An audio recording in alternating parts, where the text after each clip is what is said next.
Hello, and welcome back to Embrace Education, the podcast where we explore how to lead with care, inspiration, and the curiosity that is necessary in today's schools. In this episode, we're turning our focus inward to the people at the heart of education, the teachers. We know that when teachers thrive, students do too. But how do we create the conditions for teacher well-being to flourish? We're honored to be joined today by Dimitris Primalis, head of foreign language department at what's your school, Dimitris? It's called Ευρωπαϊκό Πρότυπο. Beautiful. And it's located in Athens. And we're going to discuss what it really means to lead with care, because Dimitris is really one of the most supportive heads I have ever met. From supporting mental health to burnout, to dealing with burnout, to modeling balance and setting a culture of trust. This conversation is about the strategies and mindsets that put people first, like Dimitris does always. So let's dive in. First of all, let me say that as this is one of our first podcasts, I have relatively stressed state, which is going to get better as it goes on. So, Dimitris, thank you for being here. Thank you for the invitation, and I'm really glad that we can have a friendly chat on an issue that's very hot.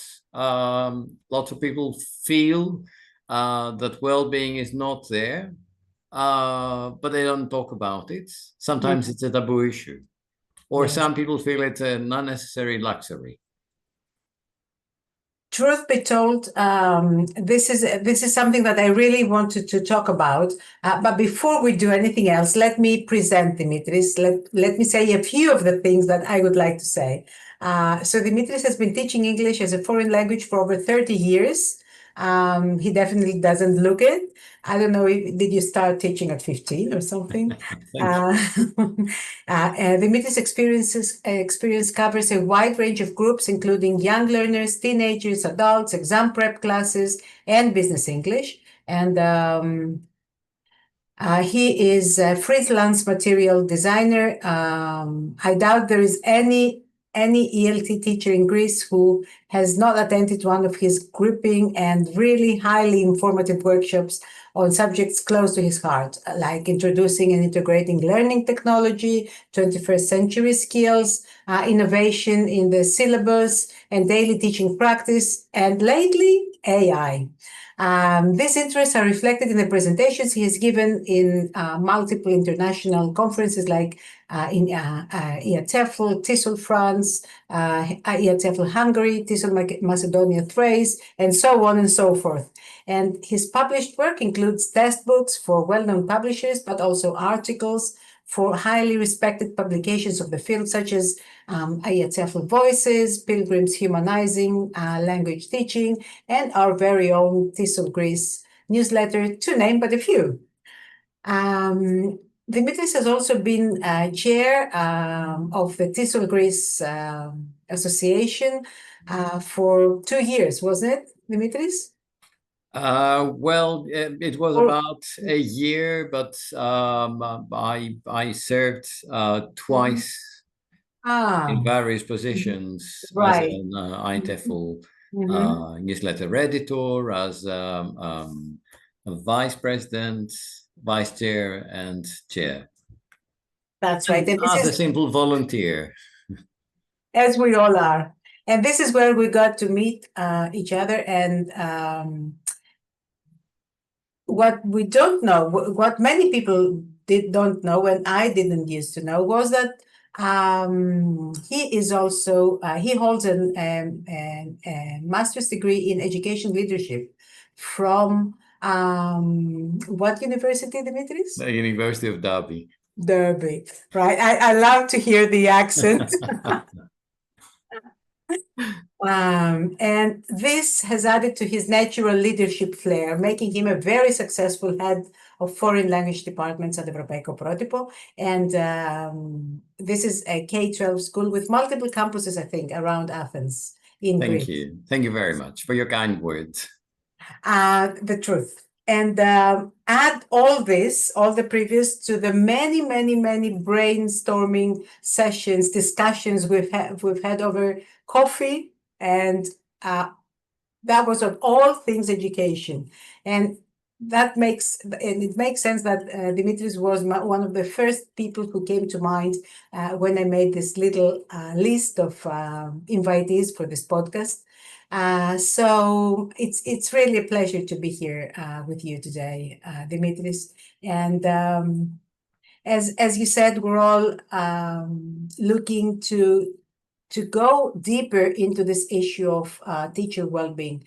So I would like to ask you, as a head of personal languages, foreign languages department in a large school and an educator, how do you perceive teacher well-being?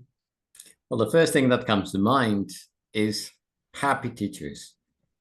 Teachers who feel creative, they feel they're respected, they earn a decent salary, they lead a normal life, and above all, they get a good night's sleep. Educators are happy with very simple things. No Ferraris. They wouldn't mind having one, of course, but they're happy with simpler things, like earning the respect of their colleagues, teaching well, supporting their students. I think this is the main incentive. And I've seen many happy teachers who seemed basically to be enjoying teaching. Yeah. It's crucial that you say that, because research shows that one of the issues that teachers face, especially language teachers, is they do not feel respected in what they do at school and from the overall community. So this is so important that you're mentioning it, and you're mentioning it right from the start of this conversation. So okay, so we talk about and so eloquently you describe teacher well-being. Why is it important? You know, Dimitri, it's very usual that I talk with, because during training or visits at schools, it's very usual that I talk with teachers, and not even they think that it's so important. It's even necessary to look into their own well-being. So why do you think it's important to focus on teachers first, on teachers' well-being? Well, first of all, teachers are the power that actually make education possible. Most of you know very well that I love technology, but technology cannot replace humans. And because things have changed dramatically since 1992, that's when I started teaching. That was practically last millennium. Very often, we've got parents who are overworked.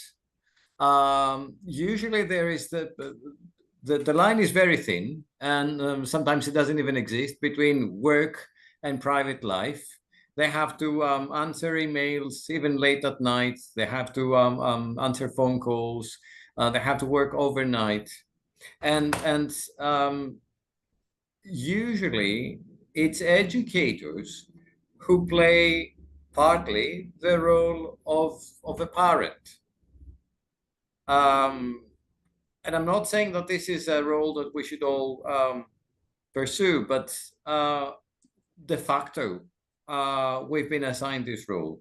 I've seen very often kids calling the teacher mom or dad, because in reality, a teacher might be spending more time with them, more quality time with them, or sometimes literally more time with them than their mom or dad. And I'm not saying that they're doing that on purpose. Life has changed dramatically. People are far too busy. So obviously the educator, the teacher is there, and it doesn't really matter if it's an English language teacher or a French teacher or a maths teacher. They're there to support the students. And obviously, if you want to support others, you've got to be well. You've got to feel well. You've got to be full of energy, ready to share. Be patient enough to listen. Be a good listener.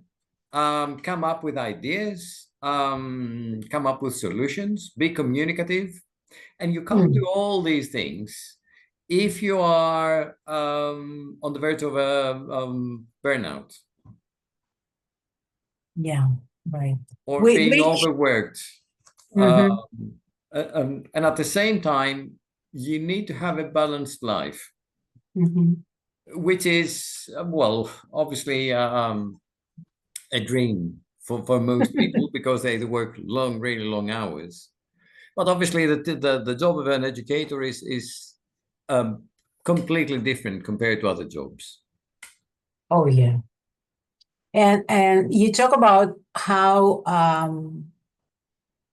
being well affects teachers emotionally, right? And what you say also reverberates with research talking about emotional contagion, which is we whether we want it or not, our emotions are perceived and incorporated into the system of our students, and the people who are important to us and we are important to them have a good relationship. So what you're saying is exactly what research shows. What I also would like to ask you, and maybe you might want to share any personal stories from the field. Do you see, apart from the emotional part, do you see well-being or burnout affecting the teacher efficacy as well? Absolutely. Before I answer that, let me say that our students seem to be equipped by nature. They've got those detectors. They can easily detect exactly. And that's a really nice thing about being an educator. You go into a classroom and they go, "Are you okay, sir? Well, you seem to be a bit tired, miss." Which actually means that's whatever mood we have, it is highly likely to affect our students. There's an incident a long time ago. I was going through a very difficult phase in my life. And I remember that I had primary school pupils. And they were very sweet kids. And I remember that I got into the classroom and then I said, "Give me a smile." They smiled. And then, of course, when somebody smiles, you always respond with a smile. And that's how we started the day. Not because they needed that, but because I needed that. Because they could read that something was wrong in my life. I couldn't hide from them. No matter how hard I tried, it wasn't easy. So the minute I stepped into the classroom, I said, "All right, good morning, everybody. Can you give me a smile?" And then it just reflected on me, and it was a good day. Yeah, all right. I mean, there were 1,000 problems behind me, but that was it. That was amazing. What an amazing example of how we reciprocate. You see, we're connected, and this makes a huge difference in their life, in our students' life, but also on our own lives. And it's this feeling of duty that's we need to support our students that keeps us going. Yeah. Because the job of an educator is extremely demanding. True. And as you mentioned, there are many factors which might lead teachers to burnout. That's what I wanted to ask you. You mentioned personal factors, but also and Sarah Mercer in a discussion we had talked about personal expectations as an aggravating factor that might lead to burnout for teachers. So as an educator yourself, and also in charge of several teachers in your current position, have you ever noticed any such factors yourself, maybe expectations or in general, something that can be an aggravating factor? What do you think? I don't know what research says, but from my experience, the ones who are most likely to suffer from burnout are the ones who are the most committed ones. The ones who have very high expectations from themselves. And they care about their students. They need to they need to make sure that everything runs smoothly. They feel they're accountable to the students and the parents, and of course the school, and they're trying to make sure that everything runs smoothly. But all educators know that there's hardly such a thing. I mean, once you enter a classroom, it's like well, you know, traveling in uncharted waters. No matter what you have, how much you have anticipated, there are always issues that arise, and very, very often nothing goes as planned. So people who are very conscientious and they want to make sure that everything goes according to schedule. Yes, from my experience, they're highly likely to suffer that. Now, another factor, which is not the personal one, often has to do with the expectations set by the school. The educational organization, could be a school, could be a foreign language school, anything. We tend, and I can understand that, we tend to burden educators with lots of tedious tasks, which take precious time. I've seen teachers who were so exhausted because they'd spent a sleepless night trying to complete endless, long lesson plans, detailed lesson plans. And when the time came to deliver in class, they didn't have the energy to do that. I've seen educators who were on the verge of breaking down, teachers who burst into tears as soon as they come out of the classroom. Sometimes they do it in the classroom, simply because expectations are far too high. Deadlines are tight, and sometimes we seem to have to be overambitious. And we're trying to please everybody. We're trying to please the students, who very often don't feel like, you know, following the curriculum, the syllabus. We seem to want to please the parents. There were times in my life when I spent more time with parents, talking with them and trying to reassure them, rather than spending time with their children. I mean, things were okay with their children, but parents were extremely stressed, and then they felt insecure. So basically, you have to support the parents as well. Sometimes they might be aggressive, and they might be aggressive for the wrong reason. There might be something else in their life, and they feel that it's the teacher that they can actually have a very negative conversation with, because they can't have it with their boss, they can't have it with somebody in the family. The teacher is there to listen. And that's where administration needs to draw a line. But basically, since people know me because I love technology. I love technology simply because technology can actually relieve teachers from the heavy workload.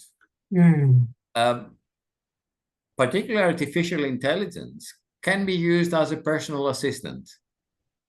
It can help you plan lessons. It can help you assess students. I'm not saying that you should rely entirely on artificial intelligence, but actually it's the second pair of eyes that you have. It can give you very easily statistics. Right. It can actually highlight areas that otherwise you wouldn't pick. The potential of technology is endless, depending on how we use it. If we use it to put an extra burden on educators, it won't work. But if we perceive it as a way to relieve educators and let them be creative in class, let them be facilitators, allow them to spend more time with students, build bonds with them, then obviously there's room for technology, and it should be there.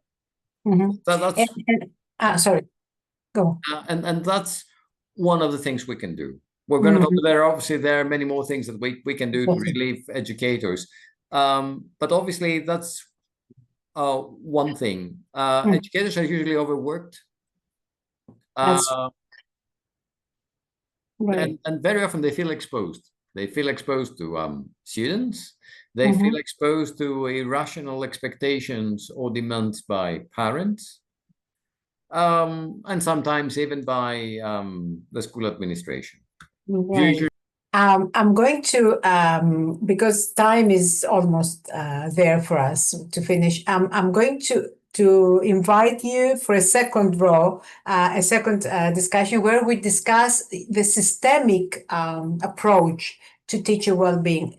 You being in the role of head of foreign languages. So let's keep this for next time. But in the until for the closure, I'd like to ask you, since you mentioned technology and the use, how we use it in the classroom, and we do know that AI has affected us and our lives as teachers a lot. So what is your advice to teachers regarding all this flood of new tech inundating their lives?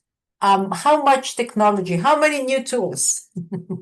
All right. Well, I'd say from my experience, I've been using technology actively since 2008, 2009 in my lessons. And I'd say I would not recommend more than 2, max 3 different tools. Wow. Just 3? Just 3. I'd say 3 maximum. Simply because, A, we need time to be acquainted with them. If you use more than that, you just spend more time trying to find out what the potential of the tools is. And the tool is there just to supplement the lesson, make sure that it motivates learners. Nobody expects you to be a tech expert, and you shouldn't be. It's just another tool.